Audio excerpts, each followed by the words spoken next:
Kenalkan, nama saya Yunita, selaku PIC 1 dari kelompok 2 yang terdiri dari saya sendiri. Kemudian ada Radita, ada Devi, ada Erviana, ada Cinta, ada Claudi, Anggoret.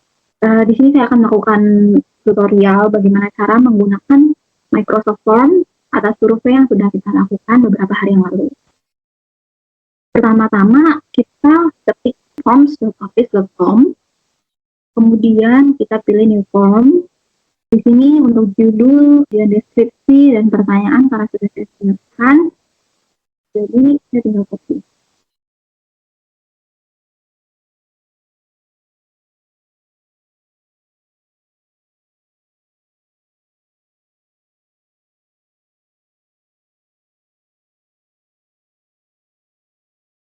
Potong. Pertanyaannya, saya mau untuk diisi dengan teks, karena untuk identitas ya seperti nama itu kan berbeda-beda ya. Jadi kita pilih teks. Kita tulis pertanyaannya nama, kita pilih require. Kemudian untuk pertanyaan selanjutnya tetap pertanyaan teks. Misalnya program studi yang diambil. Pertanyaan selanjutnya yang ketiga, misalnya saya mau untuk multiple choice, kita pilih choice.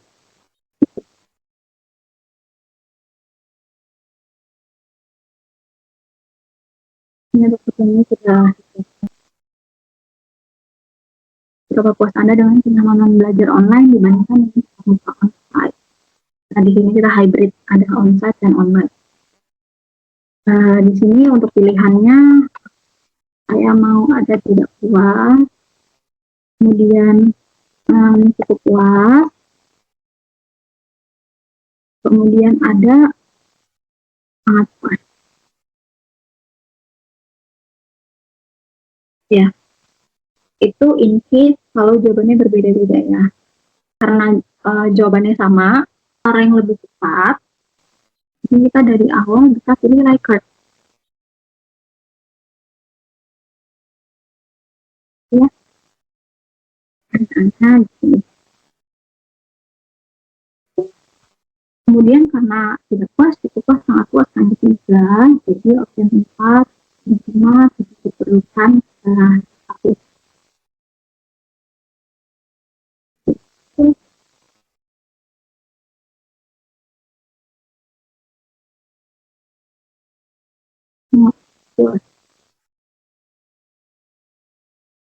Untuk pertanyaan selanjutnya kita bisa copy di statement 1, nanti tinggal di add statement seperti ini, statement sampai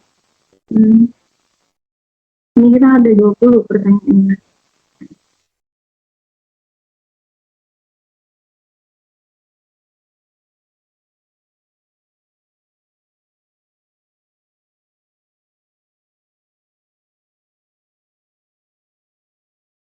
Seperti itu sampai pertanyaan 20. Cukup cepat ya. Jika sudah, kita bisa klik preview untuk melihat tampilannya di resmi. Kalau kita pilih Likert, ini tampilannya akan seperti ini. Tinggal klik. Karena di sini pertanyaannya kita pengen spesifik hanya untuk mahasiswa UPH, jadi kita pilih only people in kita harapkan kan respond. Jika nanti formnya untuk umum, kita bisa pilih anyone can respond. Ini untuk kita nanti, dan ini untuk link, tinggal copy. Ini kita untuk persingkat, tinggal copy. Seperti itu, nanti kita bagikan linknya, dan bagikan seperti ini. Pertanyaan kita bagikan, ini adalah hasil dari kuesionernya. Kita mendapatkan 27 responses selama 4 hari.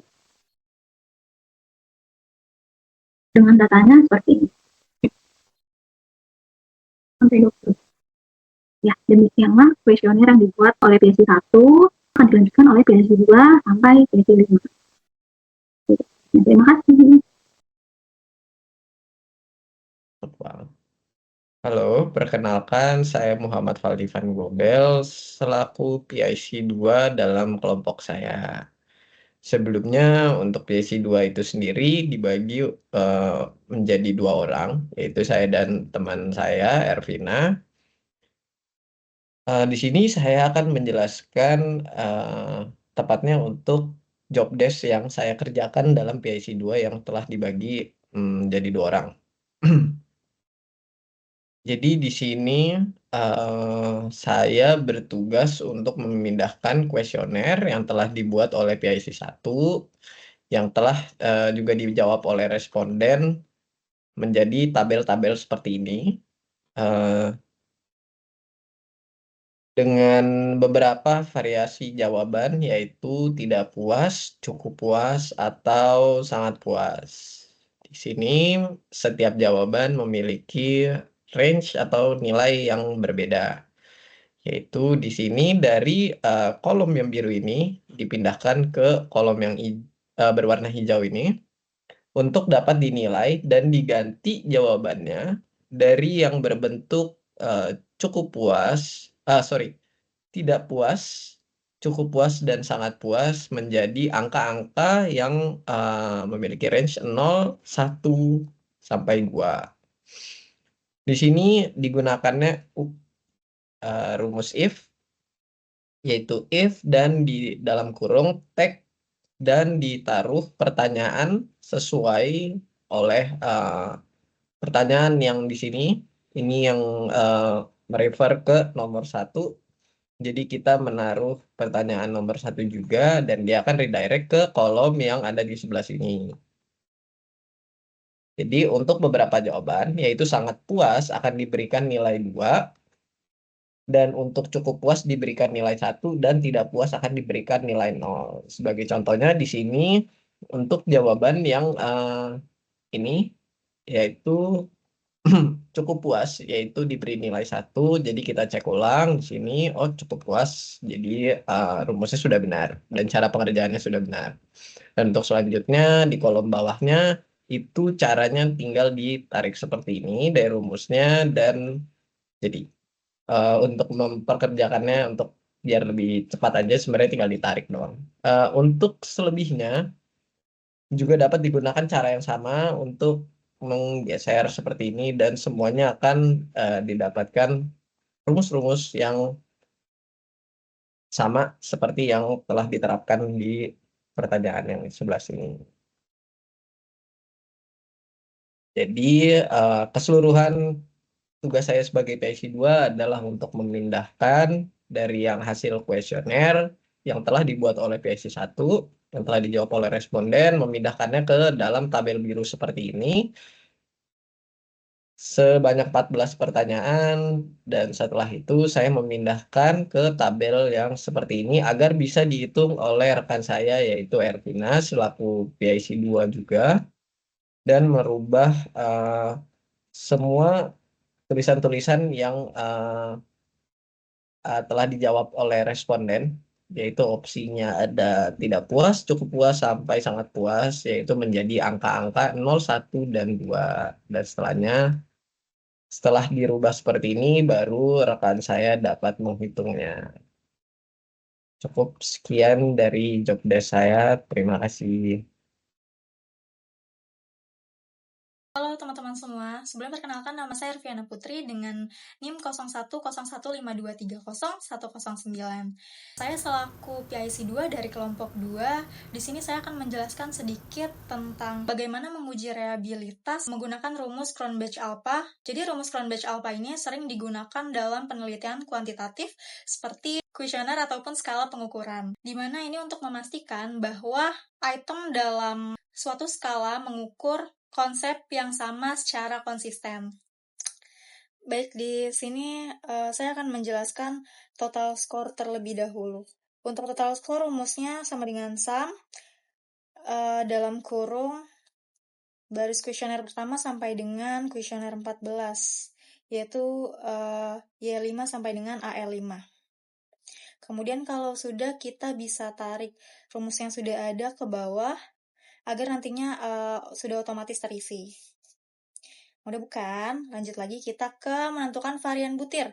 Untuk rumusnya di sini saya menggunakan sama dengan var P dalam kurung Y5 sampai dengan Y31, di mana total baris respondennya di sini ada 27 responden.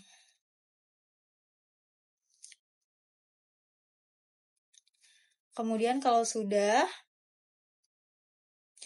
kita bisa tarik ke samping agar kolom lainnya terisi secara otomatis.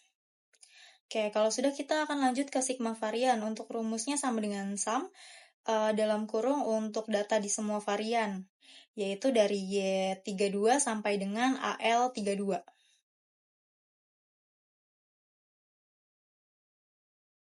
Oke, kalau sudah muncul, kita lanjut ke total varian. Untuk rumus total varian, di sini kita bisa menggunakan sama dengan var P dalam kurung kita gunakan semua total skor, yaitu dari AM5 sampai dengan AM31.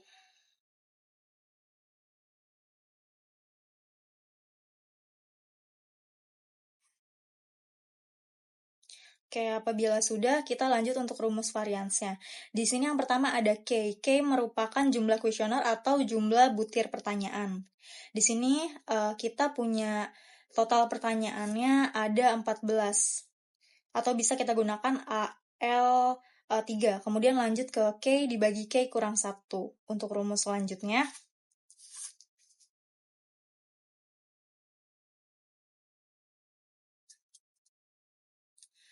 kemudian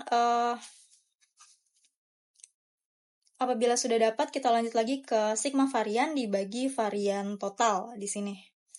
Di mana rumusnya kita bisa menggunakan sama dengan AL33 dibagi AM34. Baik, apabila sudah, kita bisa lanjut ke rumus selanjutnya, yaitu 1 dikurang sigma varian dibagi varian total. Atau 1 dikurang AA64. Kemudian lanjut ke reliable-nya, yaitu di mana kolom K dibagi K kurang 1, kemudian dikali sigma varian dibagi varian total. Sudah dapat hasilnya, lanjut ke signifikan. Untuk signifikan kita bulatkan dari reliable ini, yaitu 0,92. Oke, baik. Untuk statusnya di sini reliable ya, teman-teman ya. Karena kita punya signifikansinya di 0,92.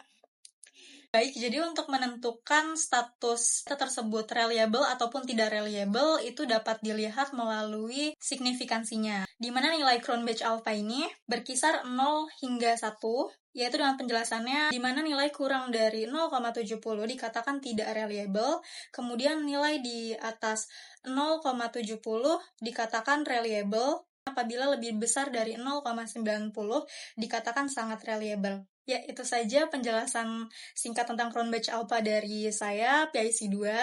Terima kasih.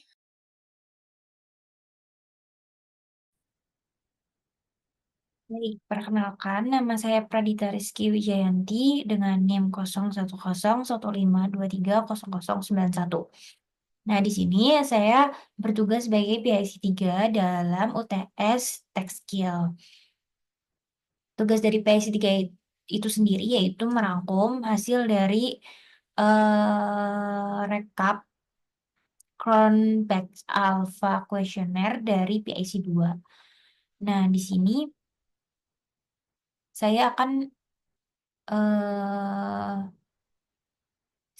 mempresentasikan hasil dari atau cara dari membuat deskriptif statistik. Nah, di sini terlampir data-data yang sudah dikumpulkan oleh PIC 2 sampai menemukan skor totalnya. Seperti di sini.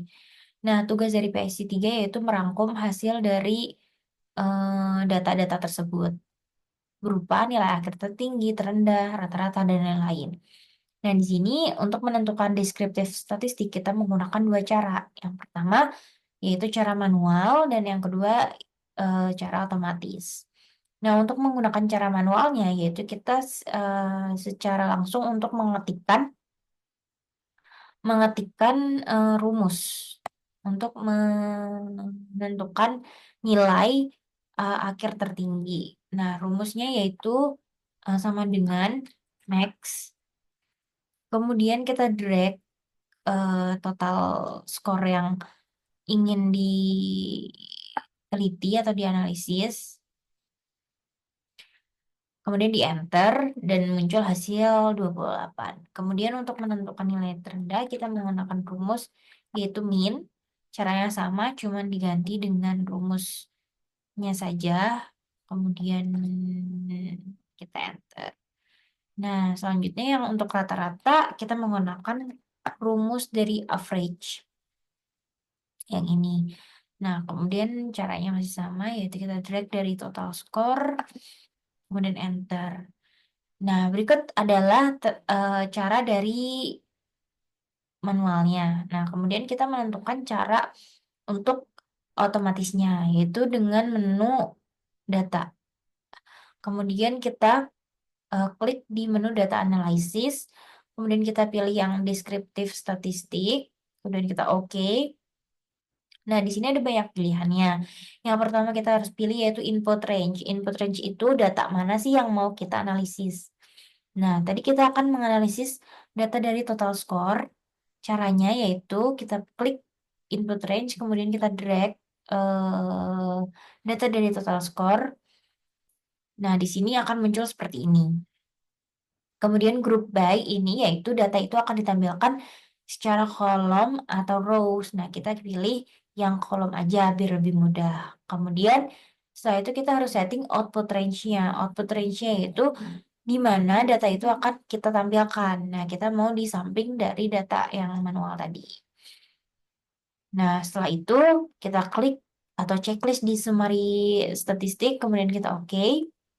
Dan di sini akan muncul semua data-data ringkasan dari deskriptif statistik. Nah, untuk tampilannya kita bisa edit sedemikian rupa dan bisa diedit,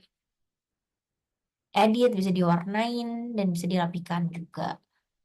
Nah, kita rapikan dulu supaya lebih mudah untuk dibaca dan dilihatnya enak. Nah, sorry. Nah, di sini hasilnya akan sama dengan yang kita hitung manual tadi. Contohnya, untuk rata-rata. Rata-rata di sini kita hasilnya 19,5 dengan yang menggunakan rumus. Nah, di sini untuk min juga sama, hasilnya 19,5 juga. Gitu pula dan seterusnya. Nah, mungkin cukup sekian pemaparan cara dari PIC 3. Terima kasih.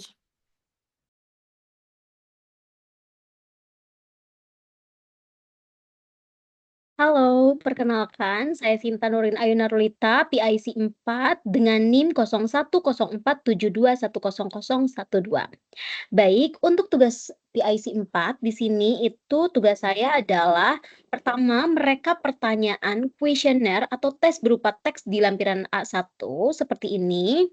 Lalu yang kedua mereka respon kuesioner atau subjek penelitian di lampiran B1 yang mana saya juga di sini sudah memberikan attachment ya.